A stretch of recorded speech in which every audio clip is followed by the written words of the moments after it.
Have you ever wondered if there are stories in the Bible that we've missed?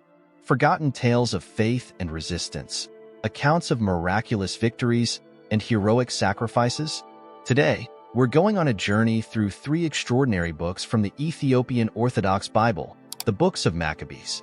These texts, though excluded from most versions of the Bible, carry profound messages about courage, faith, and the indomitable human spirit in the face of overwhelming odds. Some say these books were hidden for a reason, but their wisdom has endured, waiting for those curious enough to seek it. From acts of defiance to miraculous escapes and visions from prophets, these stories are just as dramatic as any we know in the Old Testament. But why were they excluded from so many Bibles? What secrets do they hold? Let's explore these hidden chapters of faith together, starting with the first book of Maccabees, the Books of Maccabees, a journey of faith and resistance. The first book of Maccabees opens in a dark time for the Jewish people. It's the 2nd century BCE, and Judea is under the control of the Seleucid Empire. King Antiochus IV Epiphanes rules with an iron fist, determined to impose Greek culture and pagan religion upon his subjects. The Jews are prohibited from following the Torah, and their sacred temple in Jerusalem is desecrated, converted into a shrine for Zeus himself. It is a time of despair and fear, a time when many were forced to choose. Either submit to foreign gods or risk everything to keep their faith alive. In the face of this oppression, one man, an elderly priest named Mattathias, stands up to defend his faith. Mattathias refuses to bow to Antiochus's demands, rejecting the order to offer a pagan sacrifice. In a moment that would change history, Mattathias strikes down the royal official who tries to enforce the king's command. This act of defiance is the spark that ignites the Maccabean revolt, a rebellion that will push the Jewish people into a grueling struggle for religious freedom. Following Mattathias's death, his son Judas takes on the mantle of leadership.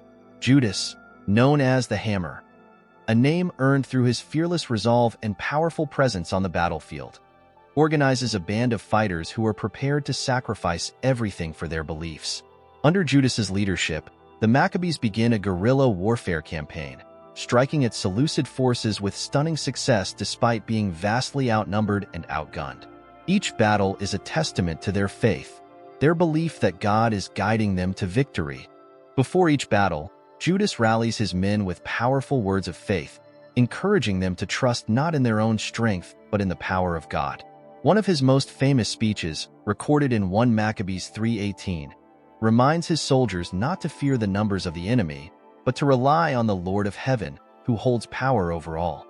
This kind of faith-filled defiance, especially against overwhelming odds, was unheard of, and it filled the hearts of his followers with unbreakable resolve.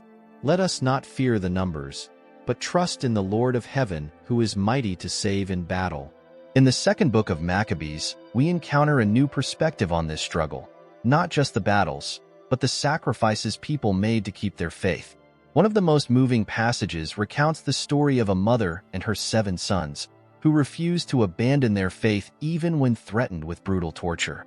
One by one, each son is offered a choice: renounce their beliefs or face execution. And one by one, each son chooses death over dishonor, knowing that their faith and integrity will live on forever. The mother, though heartbroken, stands firm in her faith, encouraging her children to hold fast to their beliefs. This moment is a powerful testament to the Jewish people's resilience and their belief in something greater than this life. It is also one of the first recorded instances in Jewish texts of a clear belief in the resurrection, the idea that God would raise them from the dead in the world to come. This concept, later echoed in the New Testament, becomes central to their hope and courage. Those who lose their lives for God's sake will find eternal life. The miracles recorded in 2 Maccabees go beyond human courage and fortitude. One account tells of 5 men appearing on horseback during a pivotal battle, glowing and dressed in golden armor. These figures, identified as angels sent by God, fought alongside Judas and his army, striking terror into the hearts of the Seleucid soldiers.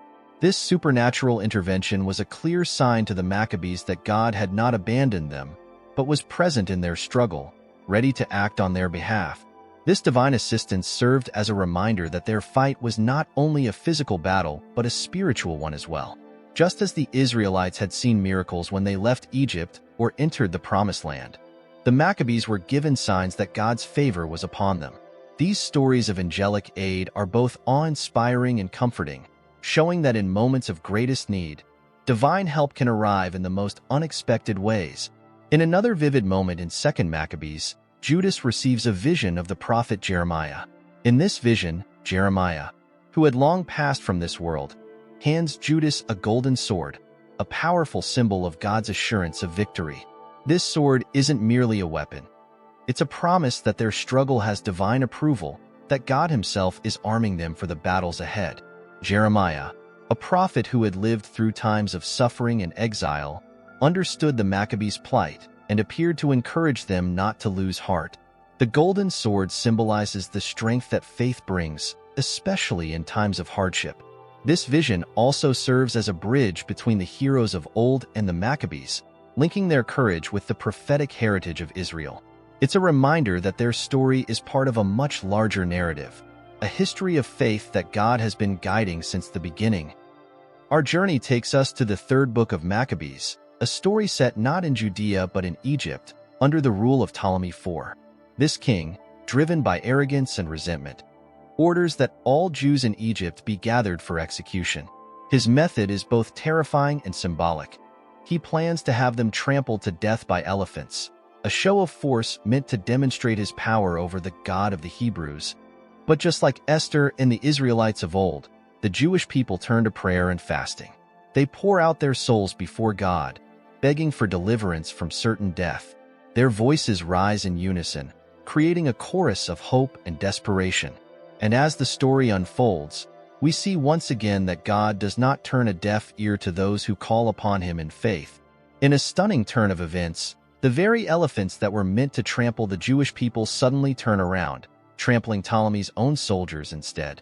This miraculous reversal saves countless lives, demonstrating that no matter how powerful an earthly ruler may seem, they are powerless before God. Much like the Red Sea parting for the Israelites, this miracle shows God's direct intervention, shielding his people from harm. The stories in the books of Maccabees remind us that faith can move mountains, that courage is a force stronger than armies, and that God's presence is with us even in our darkest hours. These books, hidden from many but preserved through the Ethiopian Orthodox tradition, are powerful reminders of the resilience and spirit of those who came before us. They teach us that God's miracles are not bound by time, place, or power. They reach all who call upon him with a sincere heart. If you found these stories inspiring, be sure to like and share this video, and let us know your thoughts in the comments. Thank you for joining us on this journey into the hidden stories of faith. Until next time, keep searching, keep questioning, and keep believing